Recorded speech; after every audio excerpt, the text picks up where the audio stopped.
Hello, everyone, and welcome to another episode of Get in the Garage. We're a music podcast. For music lovers. As always, great show planned for you guys. Some high highs, some low lows. But before we get into it... There's going to be low lows in this episode. Turn off the video. I mean, maybe. So tragic. No. Don't forget to like and comment and subscribe to the YouTube channel, and then also rate us on Apple. If you guys are still listening audio only, well, we've been doing mostly on YouTube and stuff, but we're also available on Spotify, Apple Podcasts, Google Podcasts, I don't know, all the casts. If you have a bar mitzvah, we'll come. And we'll talk about Modest Yahoo for you. Yes, anyway. We're Luke, everywhere. why don't you, That's what I'm getting at.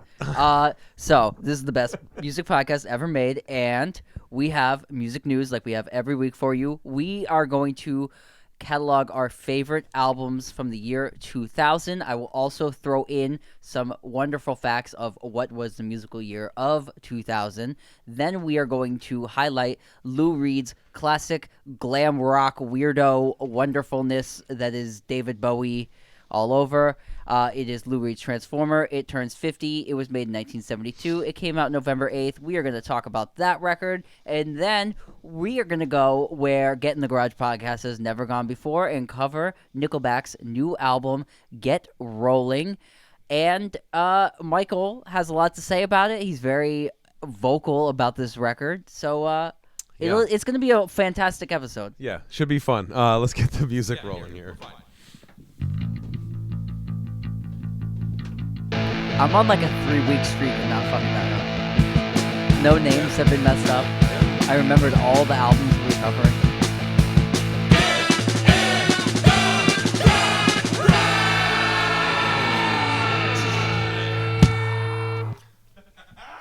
All right. In the world of music news, who wants to go first? We all have stories. We all have tales. Well, let's lead off with what is the biggest music news this week, which is Taylor Swift. Yep. And she broke Ticketmaster, Yeah. which is very big news for everybody. So what happened is she had a pre-sale that was going on sale. It oversold. It crashed the website. I believe 16 million people went to the website at one time. 14 million users went to the website at one time and crashed the website. There was supposed to be a regular pre-sale like for the Friday afterwards, and they canceled the regular pre-sale because they sold all the tickets out. So basically what happened is like Ticketmaster was flooded on a pre-sale, and it like sold out every single ticket that was available. So now there was no general admission tickets available for these concert dates. Ticketmaster said it was going to be able to handle the situation. Taylor Swift has said, according to her Twitter, but there's a big now like lawmaker and legal litigation push. Legal news. Thank you. Gong gong. So there's a big legal push going with lawmakers now questioning how much of a monopoly Ticketmaster has. I would also like to note that Ticketmaster merged with Live Nation a few years ago, making it literally one of the only places or outlets to buy tickets, and the only place for an artist as big as Taylor Swift to sell tickets through. So... yeah. Do you have anything to add to this? I mean, Taylor Swift is like breaking like every world record as far as like album sales and like in the new musical territory right now, and I think she's really showing like dominance in the pop market, and she can't be like, she's a force to be reckoned with. But breaking Ticketmaster and maybe fixing the whole corrupted system might be a really awesome thing, because I mean, how many weeks have we been talking? We've been talking about Ticketmaster all summer because there's like there's all kinds of like this crazy concert happened, this happened. I can't tell me how many times we talked about Ticketmaster and how many times I referenced that John Oliver piece where he goes off about it because it was just very informative. But so Taylor Swift really exposed the company because she's so outlandishly big. And I want to also point out that we've had artists that have been this big before. We have had Michael Jackson tour like America, like we've had huge giant artists that like tickets have been high demand. Adele at one point was like as big as this was, you know what I mean?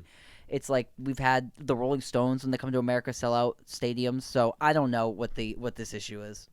Yeah, I will say I was reading up on it, and the the person that owns Ticketmaster now owns Live Nation, or if it's vice versa, I think Live Nation bought out Ticketmaster. Either way, they also own Sirius XM, and then there's one more thing that's kind of like out of left field. I can't remember. I forgot to write it down. It's like it was in one of the articles deeper that I had found because it's the Justice Department is investigating Live Nation Entertainment for potential abuse of power.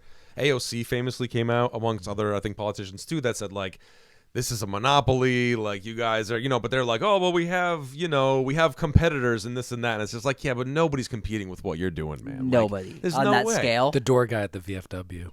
Yeah, right. Yeah, they're like, hey, that's the guy right there. Yeah. But it's just, I don't know, man. It's, I think the whole thing is kind of weird. I mean, how many people have you talked to that are like, yeah, I'm going to go, see this show. All right, how much were tickets? They were this. But because of like fees and blah, blah, blah, blah, blah, blah, I ended up paying, extra $50 to Oh, yeah, we literally talked about That's what I'm Ticketmaster saying. last week because New York passed that law where you had to do the fair pricing law on the website now. Right, that's what I'm saying. So they're like, it's just, for me, it's funny how it's like everything's kind of like the lights turning on them, and they're like, you can scan your ticket from your phone now because of us. And we're like, yeah, but also, He owns Blue Note. Blue Note, Yeah, the record company? Yes, the CEO is Michael Rapino. And a fun fact about him, he was, in 2018, listed as the #1 on the Billboard of Power 100 list of influential people in the music industry. That's Oh, probably yeah. when the merger happened. Merger with Ticketmaster started in 2010. Oh, wow. Yeah. Wow. All the more makes it better that seeing... He gave us that Domi J.D. Beck album. That was on Blue Note, right? Thanks. Go see our mixed review of that record. Yeah. So, yeah, I don't know. Let us know what you think. I mean, I think Ticketmaster's a problem, but... I also think it's a problem. Do Yeah. you want to move on to more legal news? Yes, please. Okay, so Yeah. this is really my expertise over here. Bob Dylan, the elusive shapeshifter himself. He sold a $600 book from Simon & Schuster that was going to be autographed by hand, and it turns out that it's like 3 different pen signatures. All the Bob Dylan fans got together and figured out that there were 3 different versions of the pen signature. For all you Bob Dylan maniacs, collect them all. But everybody's getting their money back from the $600 autographed book that you bought, the $600 autographed book you bought. And so that happened. Bob Dylan didn't really sign his book. Don't buy $600 autographed books, probably, is the lesson here. They're probably written by a machine. In this day and age, I don't think autographs really mean that much unless you were there personally to meet the person, and then it means something to you personally. Yeah. But yeah, that's how I feel about autographs. But yeah, so that's what happened with that, and it's a real bummer. And Bob, he's just a little wily coyote. I'm surprised he wasn't just kind of like, I didn't sign 600, like I didn't sign this many, but like no one asked Bob Dylan if he actually signed every single copy of that. Like no one thought to just be like, hey Bob, I bet you you sign he all had. these? You think that asshole would sign books? I mean, There's no way. No yeah. way. If you look up, there's been one public photo of him from like the last 10 years. Yeah. Like I'm talking of out in the streets, not like a Yeah, he was scheduled wearing appearance. like Air Force Ones. Yes. Yeah. And there's been like one. That's like J.D. Salinger style recluse. Yeah. Other than the fact that you're touring America, it's crazy. Think about that. You're touring America and you're also a recluse. Yeah. Stay reclusive, Bob Dylan. Please. Stay reclusive. Please. Stay reclusive. Don't tell us your opinions like Yeah, Van Morrison and please. Eric Clapton. Yeah. Jeffrey, moving on to you. This weekend was the AMAs, the Yeah. American Music Awards, which is basically like a finger on the pulse of what populace America believes is good music and deserves awards. The people have spoken. Taylor Swift won a couple trophies. Yeah. Harry Styles was a winner.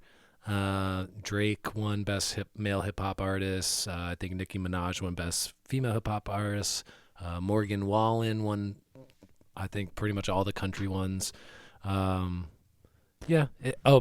won Best Group. So it's basically like, what is the biggest Google search, and there's your winner. Yeah. So whatever. I think it's awards that's been. How long has it been going on? Not a long not time. That, I think 90. 30, 30 The American 35 Music years. 50 Awards? years. This year 50 was years? the 50th year anniversary. Oh, 50. Okay. A long time. To the American Congratulations Music to the Awards, American Music Awards. 1972. Yeah. I did see that. You see, Chris. So did you hear any of the controversy? Chris Brown Yes. won. Is this an beef award. segment? Oh, is this the beef segment? Maybe. This is someone's got beef. Someone's Fire got up the grill. beef. Musical beef. Fire up the Where's The the world, beef? the world versus Chris Brown. Yeah. Such a good guy too. I mean, right? He might be. I don't Maybe. know. Yeah, Who they knows? booed Chris Brown. They he booed won Chris an award. Brown. And the irony is that he was supposed to do like a Michael Jackson tribute of I think 40-year anniversary of Thriller, and they decided that they did not give a reason why, but they canceled him performing that, so he didn't end up showing up, and then he won the award anyway. Oh, we And got then- canceled. We just remembered that you beat up your girlfriend 15 years ago. Yeah, right. It- So I It don't- seems like a large swath of the public seems very uninterested in having him in the public. Like, He's still around though. People must like him. but this is the Someone thing. likes yeah, him. people love him. People man. like There's him and people who love him. Fine, do your thing, whatever. Like, I'm not trying to say like someone shouldn't be able to feed themselves and earn a living. Yeah. Like, that's a whole nother thing. Like, he's a whatever. Yeah. But like, it seems like you don't want him around. Like, just why the award shows? Is it like because it's controversial? I don't know. Like, he seems like such like a. Oh, that does seem. Do Yeah. you see what I mean? Let's hire him and then fire him, and we'll see There what you go. happens. It's like Yeah, yeah, See what happens on and their now clicks. we're talking about the American Music Awards and all the beef that happened. Congratulations, you won You- American Music Awards. Yeah, you're the We real salute winner you. You here. played us. We salute you. 50 years. Yeah, I Yeah. thought it started in like the mid 80s. But So yeah, Yeah. I have some further beef. Okay, what's the beef? Jack White has Oh. major beef with Elon Musk, the new does. owner of Twitter, who recently reinstated ex-president Donald J. Trump after a Twitter poll was stated, should I let him back? Which was voted yes. He got voted back. Jack White wrote a lengthy statement, which you can go read. It is really, really long. It is multiple paragraphs. It is a novel. Yeah. So he's got beef with Elon Musk, and he's like, yo, I don't like this stuff. I could probably read you a direct quote, but, it's just beef. Yeah. Political beef. So Elon Musk versus Jack White. versus Jack White. It's so the fight. It's the fight we've been waiting fight of for. two sun-deprived individuals Yeah, exactly. They're Yeah, gonna yeah. see who Battle, can- battle who of the can fight up to vampires. who can Sun-deprived. stand outside at noon for it's a high noon showdown, but it's who can stand being in the sun. It's for an the longest endurance. time. Yeah, it's an he- endurance He thing. said, shame on you for giving Trump a platform and other professional liars. The platform you are now in control of. You know what I have beef with? Jack that's White. part of Because the look, I don't lengthy care what you have to say, Jack. No, you know I what I mean? care. Go live in an can outlaw I I world. mean, just listen, say? I understand what he's saying, and the opinions, but it's just like Jack White's always got to like say something. I'd like the end of. I would like if Twitter collapsed. I feel like we don't really need Yeah, I this. agree. I don't need like that's. I know what you're saying. In that is like you don't need to know people's every thoughts, and I think we need a little bit more like disclosure in our lives with our public figures. Just a little more. Yeah. Shut that shit down. All empires fall. Yes, Look if what it happened collapses, to MySpace. like, who cares? Yeah. Tom, They had a good run. Listen, I miss Thank you, MySpace every service. day. I don't want to hear me Rest in peace and to the top Alex. eight. You guys are being on Vine. top. Remember Vine? We all miss things. We all can't have it the way Look we at all used to have those it. chickens. Okay? yeah. What can you do? Times And they were roommates. They are changing. They were roommates. As In Bob words. Dylan once said. Yeah, I have yeah. some more music news if we want to Okay. keep going. Yeah, keep the train Uh, rolling. We're good on time. So, Elton John played his last American show, which he highly publicized as being his Yeah. last American show. He played it at Dodger Stadium, and he ended the show with Goodbye Yellow Brick Road. It was a big deal. iHeartRadio broadcast the last song live. They were bumping that advertisement on the radio Yeah. 24/7 last week. His concert was, last Sunday. So it was a goodbye to America, a goodbye to Elton John in that wonderful, cute little Dodger suit. He Roomba'd around the stage on his piano like he has been doing, and it was a wonderful goodbye. The goodbye message was short and sweet. Do I have the quote of it? I don't. But either way, Paul McCartney and Mick Jagger went to the concert, and, it was a big star-studded the old event. guard. Yeah. Yes, the old guard is, is ending. Yes, indeed. So You will be missed. that's all I have Yeah. in musical news. All right. Well, that about wraps that up. Shall we move on to our next segment? Jeffrey, would you like to Sure. usher us in here? We're going to talk about our favorite albums from the year 2000. We each have pored over the data and gone through our stacks and come up with our favorite album from that year. This could be a recurring segment we do. Last week we did 1995, I believe. So the year 2000, for a little personal perspective, I was 11 turning 12. Mike would have been 10 turning 11. Luke would have been 8 turning 9, 8 turning right? 9. Yeah. So a very prime of our youth year. Oh, yeah. Lots of We're going to get into the it. sounds of Limp Bizkit everywhere. and, It's filling the air. it was the new millennium Yeah. in my No, house. I would have been 7 turning 8. I was born in 92. So I would have been Yeah. like 6 Yeah. or 7. 7 turning 8.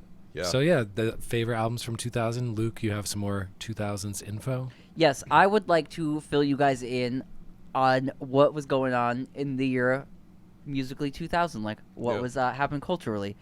We're going to start off with January 14th. The bombshell was dropped that Melissa Etheridge's baby daddy was David Crosby, which blew everybody's The baby was born. The baby was born with a giant walrus mustache and a balding Mike head. just learned that for the first time, and his mind my was God. blown. I feel like Jim Carrey in Dumb and Dumber. He's like, "We landed on the moon." It's like, I'm so glad I should have known this information. I'm so glad that's on video. I get to watch that over and over. You speak like, what? Okay, so that happened. I thought Voice of an angel. everybody knew that happened. Though the album was released in 1999, Santana in the year 2000 won 8 Grammy Awards in one night with his album Supernatural. Jeff, I thought you would really enjoy that fact. Smooth was both the last #1 song of 1999 and the first #1 song of 2000. Because it was #1 for in 3 straight months. It's a great song. It's a great 2000. April 12th, Metallica filed suit against Napster. The Napster lawsuit was fully kicked underway in the year 2000. So that was going on in April of that year. In May of that year, 50 Cent was shot 9 times in Queens and then came back and made the, album of his life, Get Rich or Die Trying. June 20th, Britney Spears kicked off the Oops, I Did It Again tour after releasing Oops, I Did It Again, the giant album, the giant tour. Britney Spears. Rage Against the Machine broke up. sad. Too The corporate. Machine won. The Machine won. The Beatles 1 was released, the giant mega album. Oh, in 2000. Right, Christmas of 2000. So it was released around November.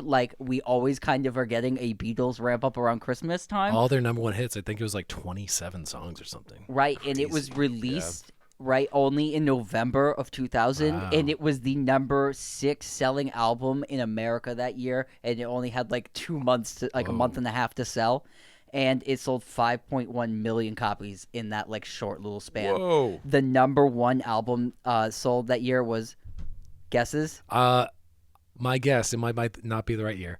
Shaggy? No. It was Not even around, close. It was around that same time. I don't know. No Strings Attached by NSYNC was #1, selling 9.9 million copies in that year. Marshall Bye Bye Mathers Bye. LP. I think they sold 1 million in 1 week. Too. Yes. Mm. Marshall Mathers Mathers LP, 7.9 million copies sold that year. Oops, I Did It Again, 7.8. Human Clay by Creed sold 6.6 million. Yeah. Santana's Supernatural went on to sell another 5.9 million records in 2000. Yeah. 1, we said already. Country Grammar by Nelly sold 5.1. Black and Blue by Backstreet Boys 4.2. 2001 by Dr. Dre 3.9. And The Writing on the Wall by Destiny's Child sold 3.8, rounding out the top 10 of your best-selling albums of the year 2000. Country That was- Grammar, an album that my brother got from those BMG, Oh, buy 99 one, cents? get 12 more, and never actually pay for any of them. Yep. Nice. Did that man, that Nelly did that record, bring you man, I guys back? remember Did that give you a It did. nostalgic? This was 2000 for you. Yeah, because I remember like watching all of this stuff play out on TRL and stuff. Oh, like big years, that was TRL. it. You know, That was the high watermark of TRL. yeah, man. I like that the number 1 and 2 albums sold that year were direct polar opposites. America has not changed at all. It was No Strings Attached by bands. NSYNC in the Marshall Mathers LP, one of the angriest LPs to ever sell 7.9 million copies. yeah, That was man. another Sony BMG Yeah. 12 for 1 special. Wow. All right. Well, now the scene is set. Wow. The scene is set. The scene is set. Jeffrey, why don't you kick us off, man? Why don't you Okay. let us know what you were doing in Sure. 2000? Well, in 2000, I was like drawing a lot of those like cool S S's? graffitis. Yeah, I drew And- one on a machine at work today. And pretending like I listened to Limp Bizkit and Korn, even though my parents would never let me listen to that kind of stuff. yeah. But I had to be like, no, I love those bands. Look at my Jinko jeans and my like big beaded chain necklace. So in 2000, the albums that I went back to and I thought about how much I love them were not albums that I listened to contemporaneously, if that's a word. They're albums I went back and actually listened to in my, late teens and all that. Yeah. I considered some good ones. It was a heavy hitter year. But my number 1 album from 2000, in my opinion, it might still be maybe the best soul album made in this century, and that's Voodoo by D'Angelo. I called it. I knew it. The Um, minute we said year 2000, I called yeah. this instantly. I did consider, it was a loaded field. I did consider other ones, and I had some strong opinions about some other ones. But that D'Angelo album, for those of you who don't know, it's D'Angelo's second album. It's an album I believe he worked on for like 2.5 years in New York City at Electric Ladyland Studios, primarily with a lot of members of the Roots. They're bouncing around and working on different projects in that building at the same time. This album features D'Angelo on vocals, which is like heavily layered vocals a la like 70s Marvin Gaye and Curtis Mayfield and Al Green and Prince and like all those heroes. He's picking up the baton from those guys. Some people who played on this album, Amir Questlove Thompson on drums, Pino Palladino on bass, James Poyser of the Roots on keyboards, Charlie Hunter, who's a jazz, like he plays a combination guitar bass. He played on a few tracks. Roy Hargrove, dearly departed horn player, trumpet player, plays on a handful of songs. Raphael Sadiq from the late 80s, early 90s R&B group Tony handles some production and plays some instruments on this album. A great guitarist named Spanky Alford plays on a few tracks. Spanky. You know you're a great guy if you got the name Spanky. Yeah. Chalmers Spanky Alford. And this album is just like, it at once sounds like it's a loose jam session and they're throwing together tracks, but like you actually listen to it with headphones on multiple times or you really crank it up onto speakers. And it's just so lived in, it's so organic, it's so warm, it's so multi-layered, and it's like I've listened to this album hundreds of times and I still go back and like in the slivers of the silence and the space you can like hear different things happening. It's just an excellent record, and this record has great songs. It's also great songs. very out Great of time songs. for everything going on at the time in the year 2000. It's like a very in the like, world, yeah, sure. It's a yeah. very like of its own record. It's Yeah. it's so because at the time like we had the D'Angelo music video for Yeah, Untitled right. How Does It Feel, and that was a big hit Yeah. on MTV, mostly I think because of the way D'Angelo looked. Yeah. And then but now that record is so classic in so many ways for so many people and has like really, overcome everything the year 2000 was, Yeah. and doesn't get like sucked Yeah, into yeah, any yeah, of yeah. that stuff. And that's why this is such a classic record. It definitely isn't of its time at all. Yeah, just excellent songs. It's simple, but it's not simple, man, to make this kind of art. It's just like it's like masterstroke. It's like the warmest vibe and moods and feelings and just like everything you want to hear any time of day. I love this album. Some standout tracks, Feel Like Making Love, Chicken Grease, The Line, Send It On. The Root, and like Luke mentioned, Untitled. How does it feel? Like, I remember being in New York City. My dad's friend worked for Sony BMG, and in the lobby they have screens everywhere, and they're playing videos. And I was just like mesmerized watching the D'Angelo Untitled video. And it is because it's like kind of a single shot of him pretty much fully nude, and he's just singing, and it's a black background, and he's gorgeous, and it's like the best song. It's like the slow jam of my lifetime, and like straight up that song is on my list of like my favorite songs ever made in the entire world. It's always one of my first 3 that I always say. It will never be knocked out of that place. It's like one of my favorite songs of all time. Also, shout out to like the Beatles hard cut. Oh, right at the end where it's billing for like 3.5 minutes. Yeah, just hard cuts onto nothing. Just like I forget what Beatles song that is. She's So Heavy. Yeah, right. Cuts like that as well, where it's just like silence. Oh yeah.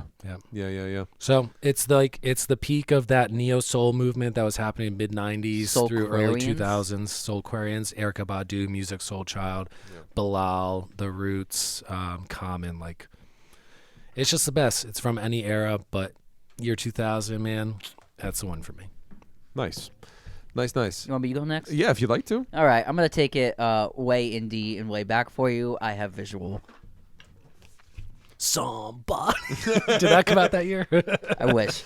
So, like Jeff said, this wasn't something I really listened to in the year 2000, but something I more listened to when I was a teenager and in high school, and I love this record so much. This is Hot Rod Circuit's second album. If it's cool with you, it's cool with me. This record is, for me, when I was getting into my own kind of style of what I liked in music, this spoke to me in a large way. This is emo music in the way that the Get Up Kids were emo in that scene. Jimmy Eat World would also come to mind. Hot Rod Circuit is a band that most everybody probably isn't familiar with, but Connecticut's own. They were from New Haven, and... Yeah. We saw them, right? Yes. Did we see that? Yeah. Yes, me and you went to a Hot Rod Circuit reunion show. Yes. So they are a New Haven band, and this album is emo in the way that it has the fast Jimmy Eat World emotional style, but also has a undercurrent of Dinosaur Jr., Pixies, Superchunk, and a bit more nuanced in the kind of inspiration it was coming from. I like this record. It's fast, it's hard hitting. There's not a lot of like slow bummery emo songs, which is something I'm not really into. If I'm gonna shout out some highlights, it would be radio song. Super Sad is the test song to see if you really love the guitar playing on this record. It is like sirens, like wow wow wow wow wow wow wow wow, no no no no no no no. Very like Modest Mousy style leads over like what would be like Superchunk style guitar rock songs. Also on here is not to be missed is their classic song Power of the Vitamins. It is a classic anthem that ends in like a Weezer style like piano fade off a la Sweater Song. This whole album is really great. It plays really fast.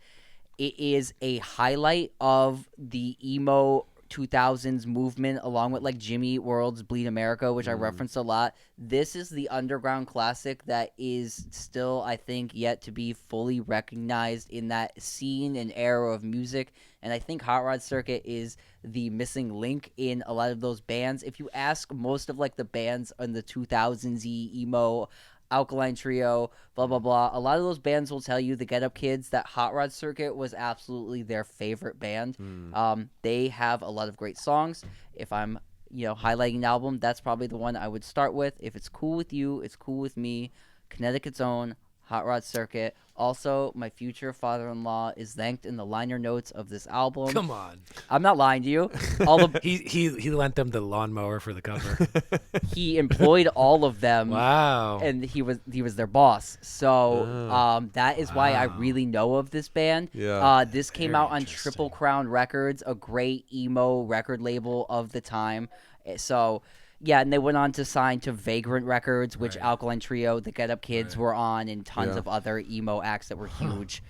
But yeah, Hot Rod Circuit. Please check them out. They are one of my favorite bands of all time. I had no idea they were from Connecticut. Yes, originally from like Alabama, and But they then- surfaced up here and formed and really exploded out Yeah. into what they became.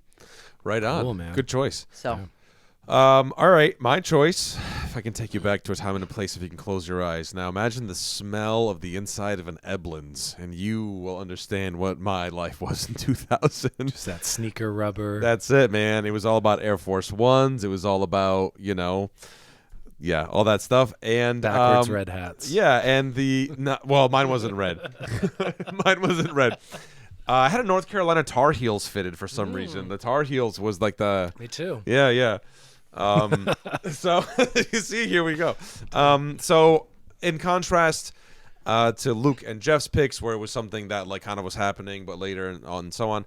Mine is 100% time and place. I probably never listened to this album ever, and if I do, it's for nostalgic purposes only. I'm gonna go with Eminem's The Marshall Mathers LP. Sure. Yeah. I mean, that was one I mentioned. that was the one for us. That was the one that made me put peroxide through my hair. That was the one that like There's a lot of peroxide in that dark hair. Trust me. I also dyed my hair with peroxide because of the Marshall Yeah, me Mathers too. LP, but I was much younger. Yeah, right. So it's like, but it is what it is, man. It's the follow-up album to the Slim Shady LP, which in my opinion, I like the Slim Shady LP more than the Marshall Mathers LP, just because of it's just that for me that's the one. Slim Shady LP is like the best one. The first, yeah, like Infinite was technically the first one, so that's To the me, second it's one, like but- A minus. They're like pretty Right. close. Yeah.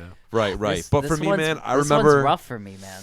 it's a rough. Listen, man. This one's so rough for me because of Yeah. the track that is Kim's on this, right? Yeah, Kim's on this. Yeah, if that's you, why if for you me, were I'm always like this. If you were record's me so though, rough. and bought the Walmart version, which was Oh, edited, it had no didn't have Kim. Kim on it. It had "Bitch Please" 2 with Dr. Dre, Exhibit, Oh, Snoop Dogg, Nate Dogg. Say, Right, You right. don't really want to fuck. I thought it with had me." one of them had the South Park replacement song. There was like a South Park replacement song. Where Oh, I don't know. Maybe that was later. yeah, maybe that might it have was. been later.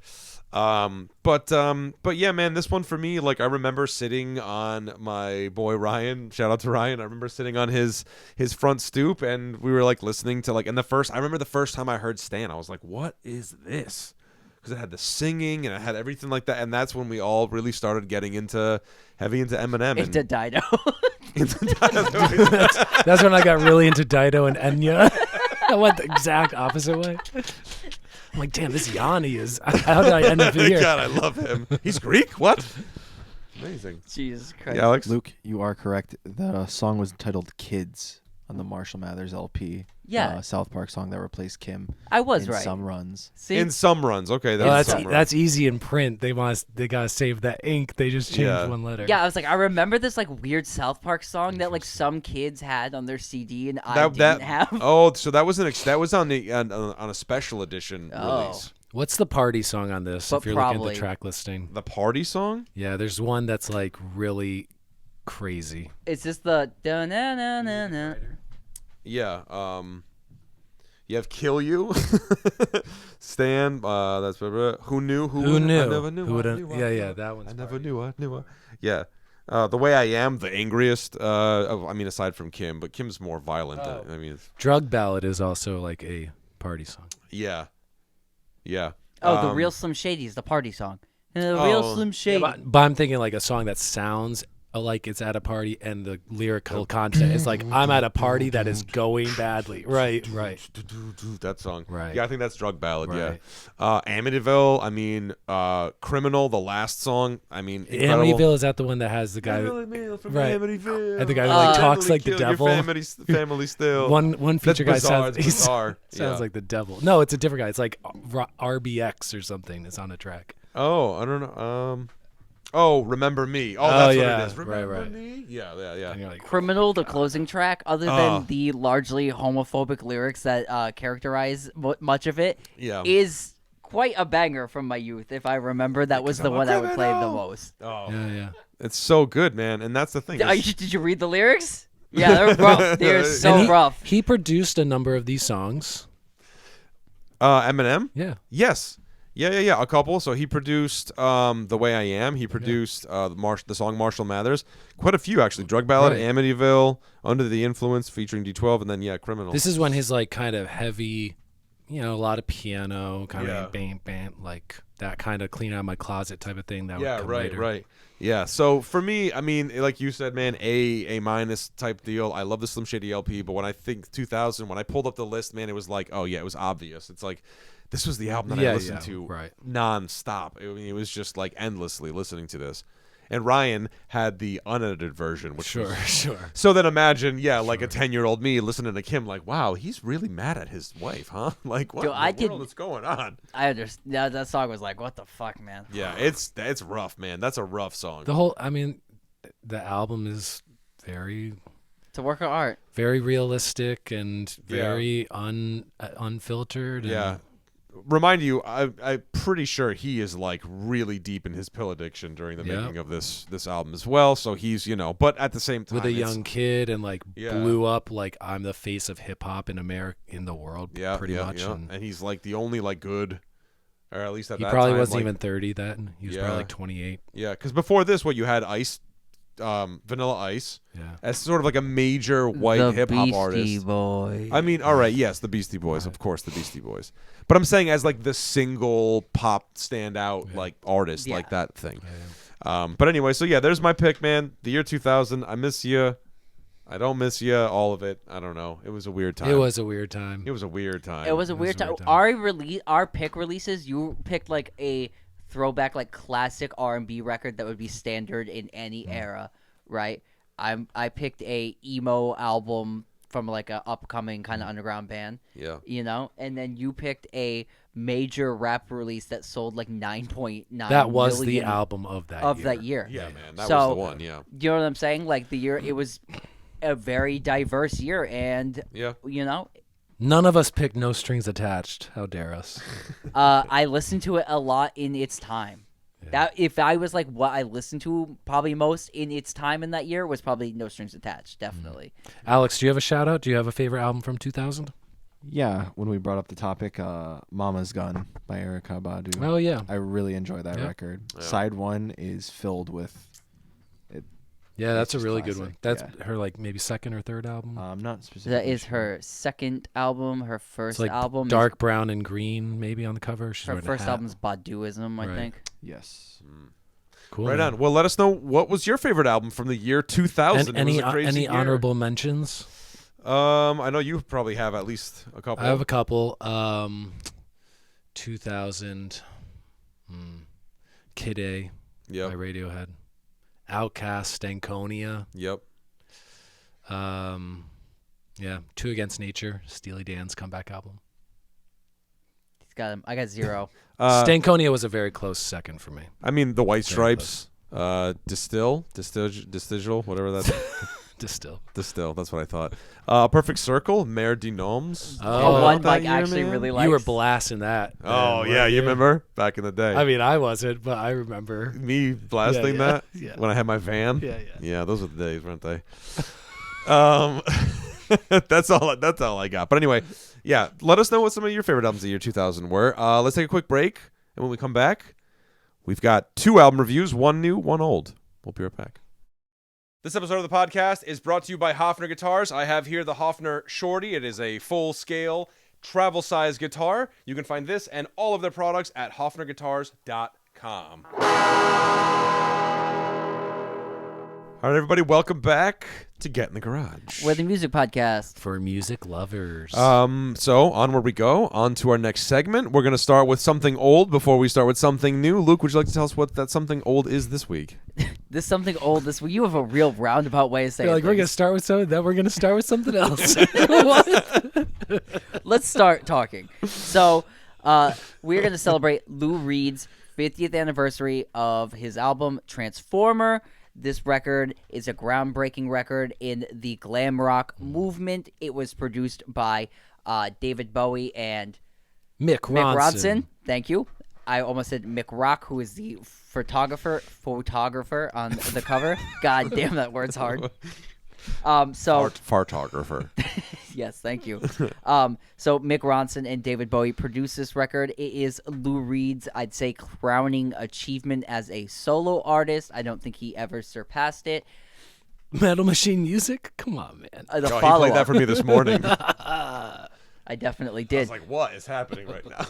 So everybody pretty much knows the big hit single on this record, Walk on the Wild Side. Let's probably start there. Michael, you knew that song. Did you know anything else on this record? Not really. Vaguely, but not really. This was like my first time really sitting down and giving it an honest shot, yeah. And it wasn't that, like I told him earlier, like, you know, Lou Reed / Velvet Underground have always been kind of a blind spot for me. And I enjoyed it, man. The first time around, I found I didn't really listen to it correctly, you know. But then Luke and I talked about it, and it's just like, yeah, this is kind of like, you know, it's Bowie and you know, the Lou Reed flavor and like a little Rocky Horror Picture Show kind of like peppered on top of everything. And I was like, oh yeah, now this makes sense. And then I like listened to it again. I'm like, oh yeah, okay, now this all makes sense to me. And I found that I really enjoyed it. Yeah, front to back. Yes. Yeah. So another big hit on here that I think you also enjoyed, like on your first listen, was Satellite of Love. Yeah. Another song that features David Bowie in the end fade out chorus very, you know, prominently. So a lot of these songs too. My least favorite song Your on the least record. favorite song on the Satellite record? of Love. Is that one? I It's love such- Satellite of Love. I mean, I do it's too. this album is great. There are no bad songs in my opinion, but that song, every time I hear it, I'm like, yeah, this is just him singing "Life on Mars." Like it's the same fucking song. It's Yeah. like it's here's it's, the it's kicker fine. though. He wrote this way back in the day. Written before I know that. Life Yeah, on I Mars know. though. That's the whole like. Yeah. So maybe it's just the Bowie influence in the studio that makes it sonically sound like that. It's not not a bad song, but Yeah. a little bit "We Put a Man on the Moon" type of lyrics. Like okay, like yeah, okay. We put a man on the moon. Yeah, I liked it, man. I Mick thought this was Ronson lead guitar, a great record. especially on "Vicious." Yeah. Yes, That cutting treble, woo, Yeah. hot tamale. I like. Is Lou Reed the best speak singer in music Absolutely. history? Yes. Because he can sing. There are songs that he sings, but his speak singing to me is more pleasant than anybody else who kind of quasi sings. I Yeah. agree because he's always somewhat like on a melody. It's not so much that he's just speaking to you; he's speaking on melody. Yeah. So that's kind of more enjoyable. Yeah. Like obviously, like "Vicious" is sung completely in a deadpan voice the whole time, and I also like how he will get excited and like kind of rev up his voice, but it never really gets like more than that. You know, I don't think I enjoy anybody else's speak singing more than that. No, he reminds me of like, cause Jim Morrison gets that like woozy, I'm on fucking every drug known and I'm a poet type of thing, and Lou Reed is always like so grounded in how he's talking, and it always just sounds like warmer, more immediate. Yeah. Well, the speak works its best too because on song "Perfect Day," where Right. he's giving you this like vision of like this beautiful day, and he's just describing how everything's so wonderful, but the whole time he sounds like a completely miserable, you know, kind of fuck, which is the whole point of the song.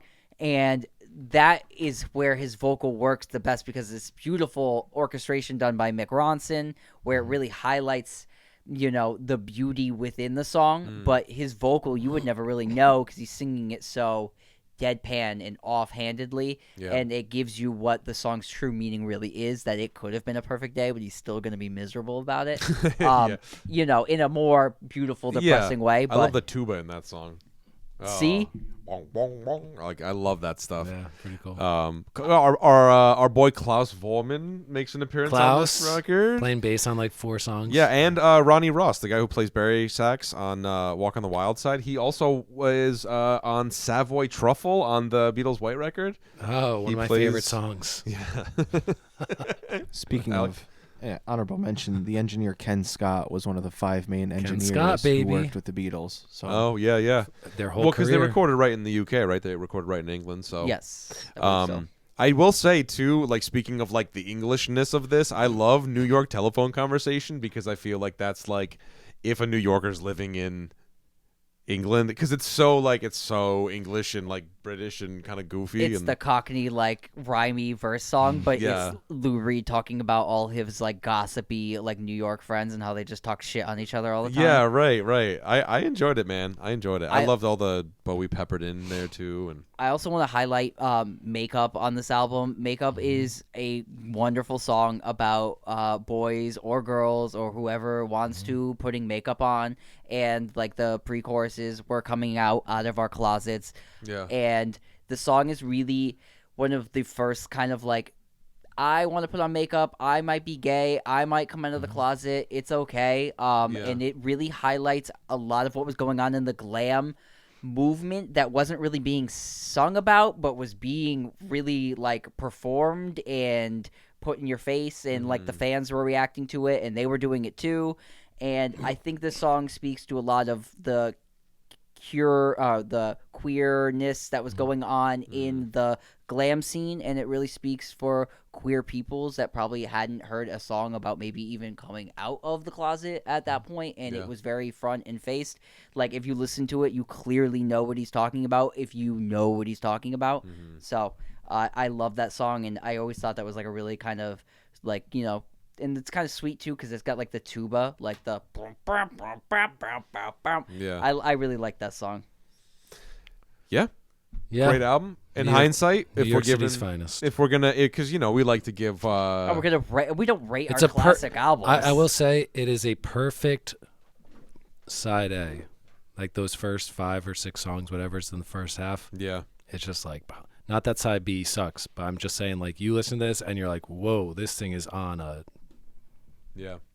roll. yeah. There you have it. Do you like it? Do you not like it? I know Lou Reed's he's an acquired taste, or at least he can be. This but is happy Lou Reed. Yeah, Because Velvet Underground, like, people know the Nico album, like, it's kind of like dark and dreary and spooky and sad and heroin and all that kind of stuff. And this is like pretty bubbly for Lou Reed. This is the This is most- bubblegum pop for Lou Reed, yeah. basically. It's bubbling Yes, cauldron. it's the most accessible I Yeah. think he is ever Right, got right. in his life. All the songs are pretty short, and at that, David Bowie's magic on this is that he usually took artists that were completely untethered and tethered them into something that was really marketable Yeah. and really artistically great.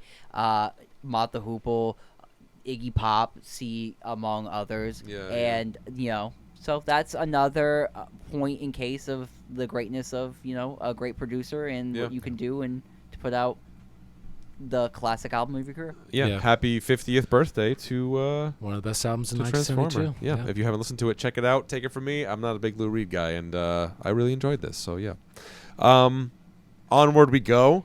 Let's keep rolling, The main event, so to speak. Let's get rolling. Oh, let's Keep get rolling was a better song. So recently, you know, Luke and I were talking about what album we wanted to cover for a new album, and you know, there was some slim pickings. So I'm like, you know what? Let's go with this record because I really Say your quote. Yeah, go for it. I wanted to like this Yes, record. thank you. I wanted to like this record. I felt like the record we're talking about, by the way, in case you didn't know, is the latest from Nickelback. It's called Get Rollin', I think is the name of the You'd be correct. Yes, the name- Rollin with an N, no G. no G. Apostrophe. And like, you know, man, there was a time in my life when I liked Nickelback. There was that time, and then I kind of fell out of love with them. And then I was like, you know what? Screw it. Why don't we just try to shoot for this Nickelback album? I wanted this to be a redemption record, and it was. Is it not, though? Yeah, but here was my opinion of Nickelback going into listening to this record. Oh, my God. Fucking put me in a firing squad before I listen to this record. And I listen to the record, and I'm like, it's 45 minutes of shit that I don't give a shit about, but whatever. Yeah. Whatever. Yeah, but see, I felt like I had emotional connection to them, so I was like, I wanted it to be redemptive. This guy. You had an emotional connection? So It was I the sound. think It was the soundtrack to like a this is- summer this for is- a minute for me. You this know? is what I think Wow. is been happening. I think Speak your truth. Mike has been, you know, we've gotten a great comeback album from Ozzy lately, Journey. right? Journey Journey. released a great comeback album this year. Yeah. Def Leppard released a pretty fire like comeback album. Yeah. So we've had like some classic-y artists, some like rock band artists that haven't been making like the worst records on earth. And I think you wanted to step into this one and really, really find Nickelback in a new light and not see them in such a haterade fashion. Yeah. But let's get into that first. This was redemptive for me. It was redemptive for you? Well, because my opinion of this band before listening to this was like, It went they're from- the biggest Oh. dog shit band in the world, sell out bullshit for middle America and white trash nonsense. And now I'm just like, well, I see what they're doing, and Oh, see, I don't respect it, but I understand. Mine it. was mine was flipped. I was like, I saw what you were doing, and like you, big hits, photograph. It was good, great. The songwriting was pretty like right on with what you guys were doing. This record to me seems like a complete like step backwards. It seems like a parody album of everything they've done up to this point of themselves. Throw in a new country song, which there were a few of those. I thought there was only one really big country song in this record, which was High Time. Was the only one that really felt like had the big pop country. That was the countryest, yeah. The countryest. Sure. I wanted, for me, if Nickelback does something interesting, it would be to make a record of like the pop country rock hits that are popular right now, because the big single off this record, or the single from this record, not that it's that big, is High Time. That song. And for me, go that way. Go Darius Rucker. Push this record full on. You know what they're pushing country. as a single, though? What? The opener. Yes, which is San false. Quentin. Yes, Which it's is like False imprisonment. You might as well. Sorry. have Yeah, said it's false like if imprisonment. Bon But I know- Jovi did crystal meth and then sang Johnny Cash. Yes. Like, it's so like it hits you over the head with a frying pan, like heavy. See, and my then it's thing like, was ugh. like, it's like, I don't know, man. I was just so upset, I think is what it was. I was just so upset.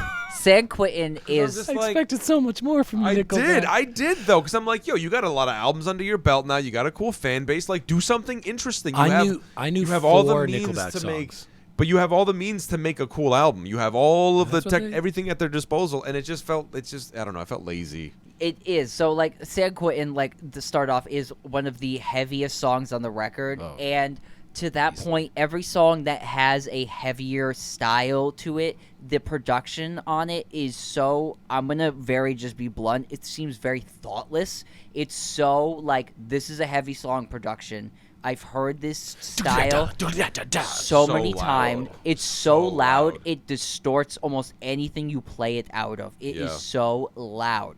To that point, I can be like, whatever, this is a bland rock song, and I can kind of get away with it if the lyrical is doing something cool and interesting for me. For me, I'm going to be, again, a little harsh and say that Johnny Cash wrote this song back in 1969 or 70 whenever he played San Quentin Prison and filmed a TV special, and it was a really popular album. And he wrote that song. It's called San Quentin. It's on that record. Everybody knows it. It's almost like, why are you doing this? It feels like when the Lumineers wrote a country rock song called Ophelia, like the band had not written a song called Ophelia. It drives me nuts when bands do this. I understand the reference and I understand the reverence. I just don't like it. It's We've not spent clever. too much time on this song. Sorry. They really get Let's my move goat when on. people rewrite Skinny Little songs. Missy, Skinny Little Missy. which was like Southern Fried Def Leppard. In my opinion, maybe the best song in It's the chicken album. fried. It's Chicken fried it's chicken Def fried Leppard. Def Leppard. Because it's that stomp claps type of thing. It's like, But, you know, but we were talking Didn't earlier. hate it. It's like, but here's Best, the thing. best guitar solo on Yeah, the record. that's It's what I the best mean. guitar solo. It is Yeah. the best guitar solo on the record. If you're like a hard rock band and this was the only guitar solo where me and Mike were like, yeah, that's it. that's the song that Yeah. you can play at both the white trash bachelor party and the white trash wedding. Oh, well, I would for I mean, the whole That's how album. you go down the aisle. That's how you get to the That's altar. right. Skinny Little Missy. It replaced what I mean. it replaced Crazy Bitch. That's what I mean. Officially, what Crazy I mean. Bitch has been replaced by Skinny Little Missy. It's not nearly vulgar enough. No. But I agree, though. It's like, for me, I'm just like, I told Luke, it's just like, I don't He know. wanted I more. You want what you want. Say what you want. You want more guitar solos, something What's heavier. more, something a bit heavier, but Skinny Little Missy, even still, like the lyrical content, I'm just like, yo, who are you talking about right now? Like, what are you doing, man? Give me some like emotion or like something with some sort of substance. Thank you. I'll take that, man. That was a banger on the Spider-Man soundtrack. It With great was. power comes great responsibility. That's Did you true. not learn That's anything, true. this Chad Kroger? So I just want to hear a photograph. again, and to that point, I'm going to say that the song Those Days is a literal rewrite of Photograph, but instead of using the word photograph, they say, remember when we instead of look Yeah. at this photograph, it's remember when we did this thing. My notes say Metallica doing 2008 Taylor Swift. So, right. And But this is my thing. and that's where it's bad, because it's like you already wrote that song, and Photograph is like, it is that song. It's a good song for what that song is. Oh, yeah. It's not Yeah. like my favorite thing on earth, but it is such a good version of what that is. Is When that- you hear those It's days, the 2000s version of I'll Be by Edwin McCain. That's Listen, what Photograph The is. question is Photograph a better song now because this song exists, or was Photograph always like a halfway decent song? It But was I always think a it was pretty halfway decent song. But I agree with you. Yeah, it's like those that. Yeah, it's like here's my thing, man. Is I'm a nostalgic person. Anybody who knows me knows that I'm a nostalgic person. But I don't like songs about nostalgia. You know what I'm saying? And that's what all they do. They just write songs about nostalgia. They write songs about nostalgia or songs about being in a band, which is the other subcategory of songs I hate. I love songs about being in a band. It's a long way to the top if you want to rock and roll, We're an Jeff. American band. But you know what I mean? Like, yeah, right, I right. hate Oh, songs can like we just you gotta sidebar real quick? Be very careful. Can we just sidebar real quick? The small little video, Luke and I were talking about this. The small little video that's like the accompany video Oh, you for the think I spent my Spotify time- page. I didn't spend my Listen, time watching we that. just felt that Chad Kroger, if you're listening, we know that you are. We just felt that filming that in the foyer of your mansion Bad was in camera poor angle. taste. Yeah, bad It was camera in angle. poor It's taste. He's like sitting Bad on choice. a, In the a Coliseum. coffee table. It looks like he's sitting on a coffee table in the foyer of his mansion. And it's just and this I'm just big like, grand I'm like, mansion could you thing. have It's, like, gone so in a stupid. bedroom or something? Like your computer room, anywhere would have been more relatable than this. Yeah, it's Yeah, just, right, he's look at got it this. pulled up. We got to pull that up and pull it on these episodes so you can see what we're Yeah, talking about. yeah. It's It would have been awful. funnier if he was like dressed like he works in an oil field. You know, Like dirty overalls. I mean, He's like, And- you buy them this way. sweat drenched You headband. buy them this way. Yeah. Truly, Yeah, I I think got lady. some. I think if we're gonna talk like some redeemable points, I think Tidal Wave is probably where it's at for the direction of like where they should have kind of went. It's more of like this dreamy. It's got this danceable beat on it. It's got like the dreamy, funky guitar.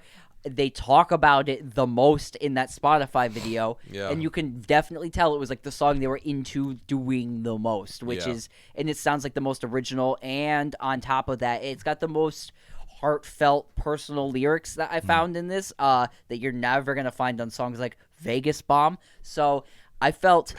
Tidal Wave, it says Audio Slave does Katy Perry. Yes, and that was cool for me because it's a rock band that does pop songs pretty much. That's what Nickelback does. So if Nickelback is going to make like rock songs that kind of sound like Katy Perry tunes, that's more interesting to me than right. Does heaven even know you're missing? Does Heaven even know? No, because you're. I just wrote 'Cause I'm in hell. sounds like what I thought every Nickelback song sounded like. Like it just sounds like nothing. Yeah, But even that, you're like the pickup lyrics line, are just the pickup line tacky and aspect lazy. is not great. You know, steel still Still rusts. The anthem for 45-year-old guys with Punisher and thin blue line flag stickers on their trucks. Yeah. Bemoaning the death of the real America and how we don't respect our military. Made by Canadians. Kind of though. That's what I mean. It's like it's not at all. I see what they're doing. I understand the But audience. again, like, though, I see what you're doing. Again, though, that song for me, only because it had the literal word "soldier" like once, and it was so tours, confusing whatever- because I whatever think you it say. says Guam. soldier, soldier. Shoulder. I'm pretty sure it says Possibly. "soldier, your soldier" in the lyric, and it's so confusing to me. And the song theme, not a terrible theme. It's just muddled in. Like I can't really make out what you're trying to say. Are we pro? Are we against? They're very pro. But it was like I didn't get that from the lyrics. I tried to look in there and be like, what are they? Is this like a pro or anti something? And it was just kind of like soldiers. And for me, I'm just like not enough. Let me direct the music video for that song right now. It's sepia toned. it's just the singing, and it's people. It's not pictures, but it's people standing. They're like out of work factory workers, or they're military. Like, and it's just that collage. You know, you see the collage of the everyman face. Yes. Like, Also, whatever. before we end this album review, we need to talk about what is going on with this album cover. This album cover is man. literally one of the... I thought it was the new Cheech and Chong soundtrack.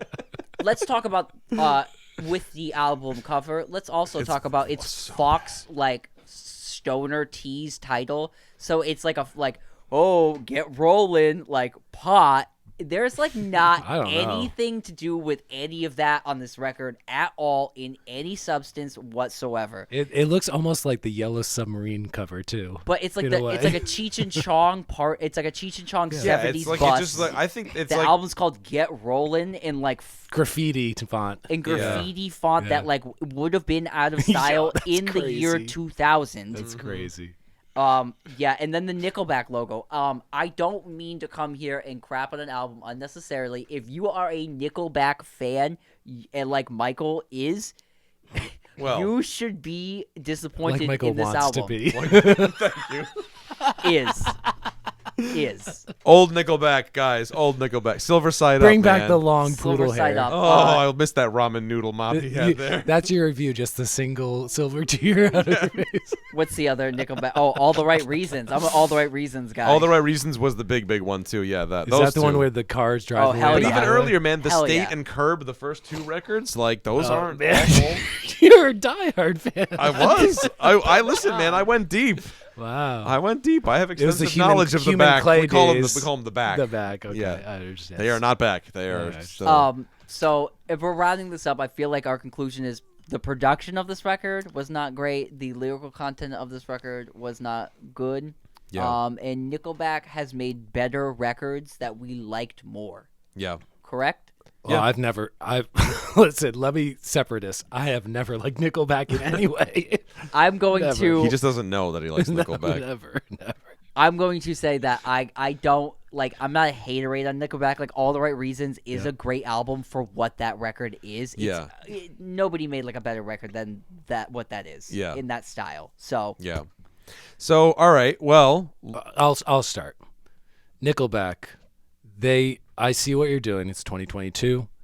This is music for people who love Bon Jovi, who love 90s Metallica, who love country rock like Toby Keith, and even they're guys, but people who like Shania Twain and Taylor Swift and all that kind of stuff. Middle America, they're from Alberta, Canada, which is like the prairie middle America of Canada. The working class, country rock gumbo that you're making. Not for me. Because it's not for me, I'm going to give it a low score. If it was for me, I think it's a decent record, but for me, I'm just like, ugh, I hate this kind of stuff.